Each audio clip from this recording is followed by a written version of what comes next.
할렐루야. 우리 귀하고 복된 주일입니다. 예배의 자리에 나오신 성도님들을 예수님의 이름으로 환영하고 축복합니다. 우리 곁에 계신 분들과 우리 밝은 표정으로 반갑게 두 손 흔들면서 인사하겠습니다. 잘 오셨습니다. 반갑습니다. 잘 오셨습니다. 반갑습니다. 오늘은 4월 첫째 주일이자 또 교회력으로는 우리의 구원을 위하여 예수님께서 받으신 그 고난을 기억하며 주의 말씀과 삶을 묵상하며 경건하게 지내는 사순절 또 다섯 번째 주일이기도 합니다. 예수님이 걸으신 십자가의 길은 분명 고난의 길이고 죽음의 길입니다. 하지만 고난과 죽음으로 끝나는 길이냐 생명의 길이고 평화의 길임을 우리에게 보이셨습니다. 자신의 생명을 내어주심으로 구원 계획을 이루시는 그 크신 사랑을 우리가 기억하며 우리도 삶의 자리에서 주의 사랑과 은혜를 나누고 베푸는 자가 되기를 간절히 소망합니다. 특별히 4월은 생명 나눔의 달로 지킵니다.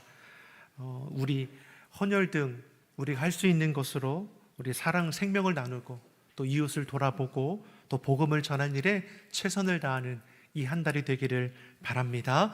우리 다시 한번 곁에 계신 분들과 우리 사랑의 인사 나누겠습니다. 하나님께서 지키시고 도우십니다. 하나님께서 지키시고 도우십니다.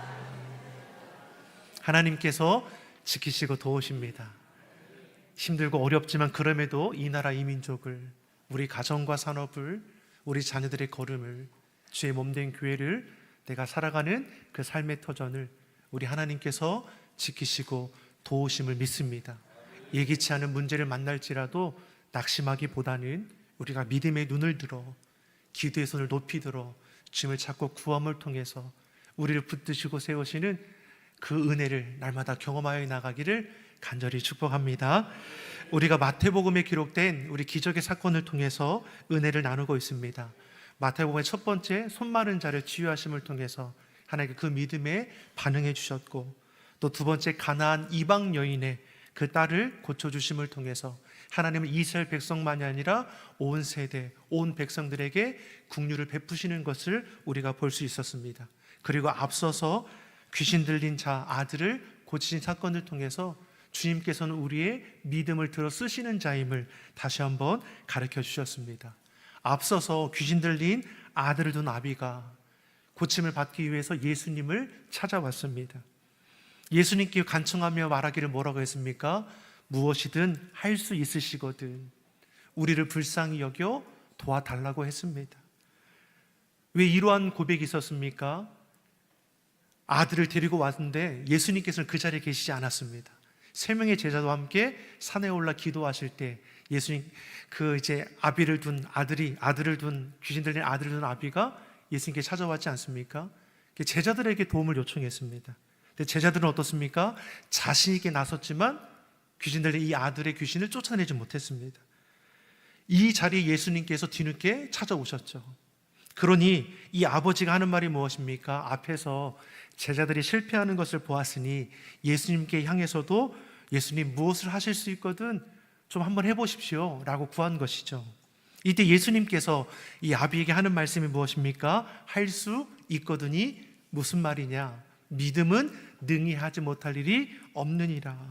믿음이 능력이고 믿음으로 구하는 것을 하나님께서 들으신다라는 것을 가르치셨습니다. 예수님의 이 말씀에 이 아버지가 깨어지게 되죠.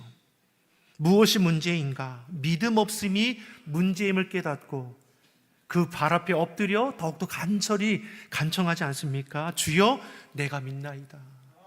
나의 믿음 없음을 도와주소서.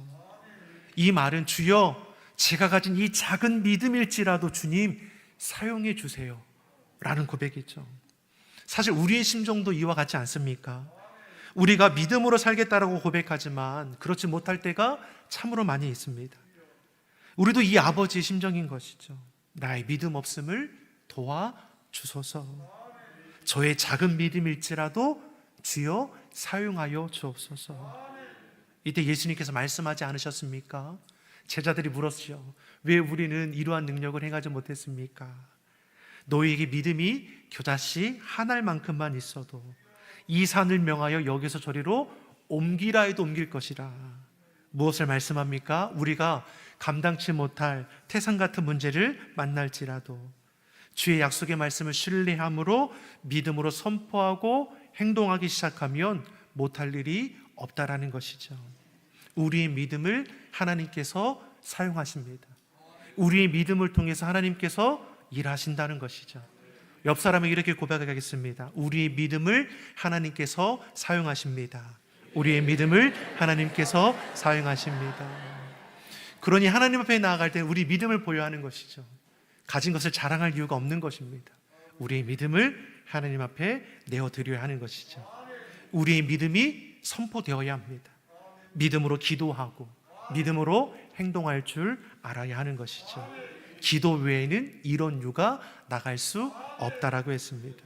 믿음의 기도는 병든 자를 구원하며 역사하는 힘이 많은 것이죠. 믿음이 없어서 패역한 세대라 꾸중 듣는 자가 아니라 믿음 있는 세대라 인정받기를 간절히 소망합니다. 이처럼 예수님은 믿음의 능력이 얼마나 크고 놀라운지를 보여주신 후에 제자들에게 예수님께서 감당하실 순환에 대해서 다시금 예고하는 것을 볼 수 있습니다. 마태복음 17장 22절 23절입니다. 우리가 읽진 않았지만 화면을 보고 같이 한번 보겠습니다. 갈릴리에 모일 때에 예수께서 제자들에게 이르시되 인자가 장차 사람들의 손에 넘겨져 죽임을 당하고 제3일에 살아나리라 하시니 제자들이 매우 근심하더라. 예수님께서 믿음의 능력에 대해 말씀해 주시고 이어서 예수님께서 이 땅에 오신 목적에 대해서 다시금 제자들에게 알려주고 계시죠. 예수님은 이 땅에 오신 것은 섬김을 받기 위해 온 것이 아니죠. 섬기려 오셨고 자기 목숨을 많은 사람의 대성물로 주기 오셨다라고 했습니다. 이를 위해 당하실 십자가의 고난, 죽음을 제자들에게 가르쳐 주셨고 죽음으로 끝날 것이 아니라 다시 살아나게 되실 것도 말씀해 주셨습니다.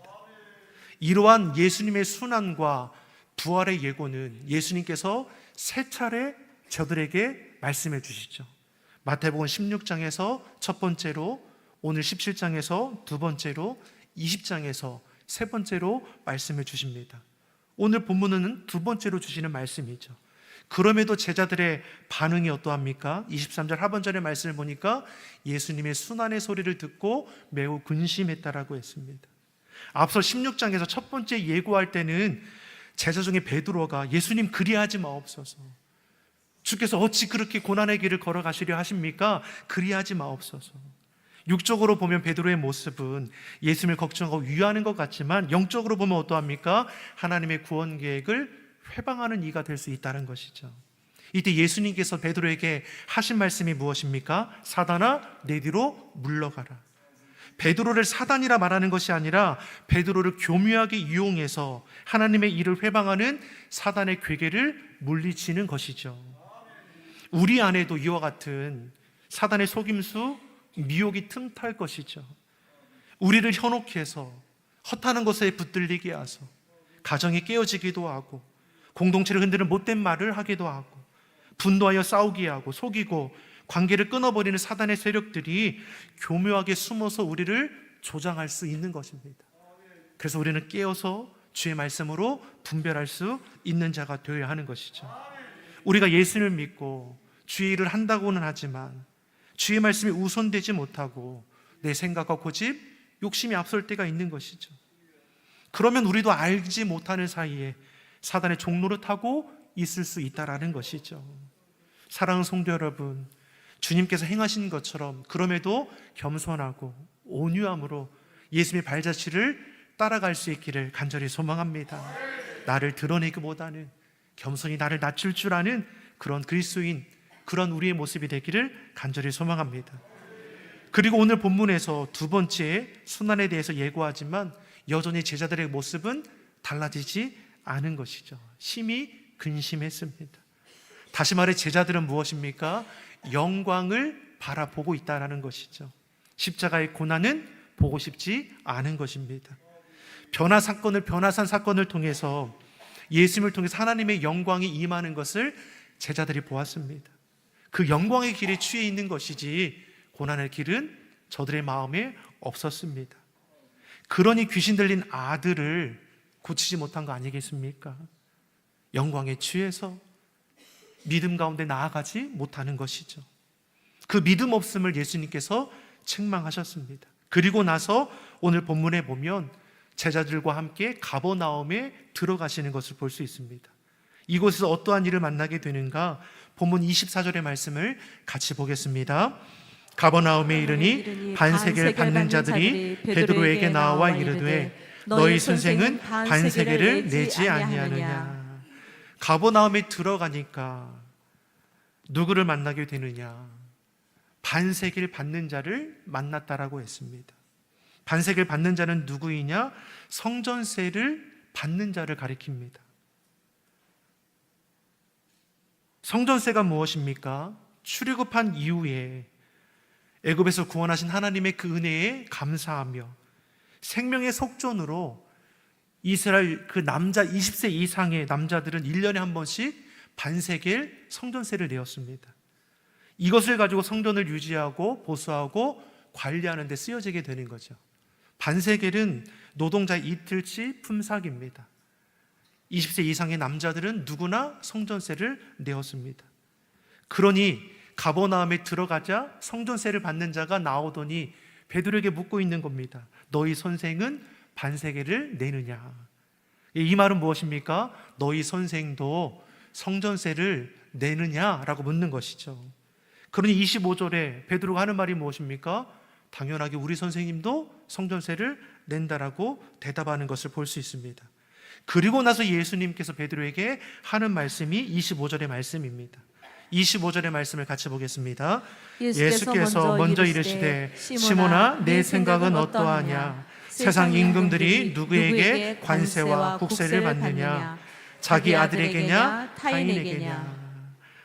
예수님께서 베드로와 성전세를 받는 자와 대화를 들으시고 베드로에게 하는 질문이 무엇입니까? 세상 임금이 누구에게 세금을 받느냐? 자기 아들들에게 받겠느냐? 타인에게, 다시 말해 백성들에게 받겠느냐라고 묻고 있는 것이죠. 그러니 베드로가 뭐라고 대답합니까? 타인에게, 백성들에게 세금을 받는 것이요. 아들들에게 세금을 받겠습니까? 예수님께서도 26절의 말씀에 아들들은 세를 면하리라 말씀합니다. 자, 이것을 가리키고자 하는 것이 무엇입니까? 하나님이 누구이시냐, 예수님이 누구이시냐를 가리키는 거 아닙니까? 예수님이 누구이십니까? 하나님의 아들이시죠. 성전의 주인이 누구이십니까? 예수 그리스도이시죠. 다시 말해 예수님은 성전세를 내실 이유가 있습니까? 내실 이유가 없습니다. 그러면 예수님께서 성전세를 내지 않기 위해서 이와 같은 말씀을 하시는 겁니까? 그렇지 않습니다. 이 말씀의 초점은 거기에 있지 않죠. 예수님이 하나님의 아들이시라는 것에 초점이 있습니다. 마태복음 16장의 말씀을 보면 예수님께서 제자들에게 사람들이 인자를 누구라 하느냐라고 물었습니다. 그런데 사람들이 하는 말을 듣고 예수님께 그대로 전하지 않습니까? 사람들이 예수님을 향해서 더러는 세례 요한, 더러는 엘리야, 또 어떤 이는 에레미야 같은 선지자 중에 한 사람이 아닌가라고 말을 합니다. 그럼 예수님께서 다시 제자들에게 물으시죠. 그러면 너희는 나를 누구라 하느냐? 이때 제자 중에 베드로가 뭐라고 고백합니까? 주는 그리스도시요 살아계신 하나님의 아들이십니다. 베드로의 고백을 예수님이 기뻐 받으셨습니다. 이를 알게 하시는 이는 하늘에 계신 내 아버지라고 하셨습니다.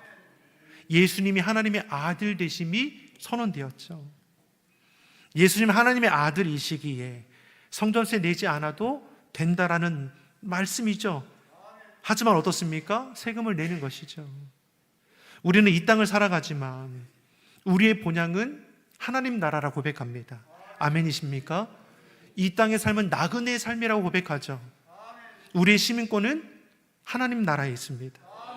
우리는 이 세상에서 영원히 살아가는 것이 아니죠. 이 땅에 살지만 우리는 하나님께 속한 자이고 이 땅의 삶이 마치면 하늘 본향에 입성하게 되는 것이죠. 그러나 이 땅을 살아갈 때는 어떠했습니까? 이 땅에서 지켜야 할 책임과 의무는 다해야 하는 것이죠. 이것을 예수님께서는 성전세를 통해서 우리에게 가르쳐주고 있는 것입니다. 로마서 13장 1절에서도 우리에게 이렇게 말씀하시죠. 같이 우리가 보겠습니다. 각 사람은 위에 있는 권세들에게 복종하라. 권세는 하나님으로부터 나지 않음이 없나니 모든 권세는 다 하나님께서 정하신 바라. 아멘. 권세를 인정하라는 것이죠. 법과 질서를 지켜야 합니다. 내게 주신 책임과 의무를 다해야 합니다. 간혹 믿는 사람들 가운데 이런 부분에서 극단적으로 행동하는 이들이 있죠. 구원파 같은 이단을 보십시오. 한번 구원을 받았으면 그 어떤 죄를 범해도 자신은 아무런 문제가 되지 않는다 여깁니다. 그럼 그 인생은 어떻게 되는 겁니까? 여호와 증인들 보십시오. 군복무 합니까? 질서를 파괴하지 않습니까? 나는 하나님을 믿고 하나님의 백성이니까 세상 일, 세상 법 상관없다? 말도 안 된다는 것이죠. 예수님께서도 불의한 재판을 받으셨습니다. 밤중에 억울하게 재판을 받으셨습니다. 사형이 선고되었습니다. 그럼에도 예수님께서 하신 말씀이 무엇입니까? 아버지여, 저들의 죄를 사하여 주옵소서. 불법한 재판을 받으셨음에도 오히려 저들을 위해 기도하고 감내하시는 것을 볼 수 있죠. 분명히 잘못된 법이라면 고칠 수 있도록 노력하는 것은 마땅한 것이죠. 그런데 법과 질서를 파괴하는 거 예수님의 방법이 아닌 것이죠. 여러분, 왜 순교가 있습니까? 왜 비폭력이 있습니까? 반항할 줄 몰라서 그렇게 하는 겁니까? 질서 안에서 행하고자 하기 때문이죠. 불의한 법일지라도 그 속에서 주의 영광을 나타내고자 하는 것이죠. 오늘 우리 사회에서 법을 지키지 않고 질서를 무시하는 것을 마치 무슨 영웅이나 열사처럼 생각하는 이 풍조들은 분명 잘못된 것일 것입니다. 분명 우리가 사는 이 세상과 하나님 나라는 다릅니다. 시민권이 다르고 질서와 통치의 원리가 다릅니다.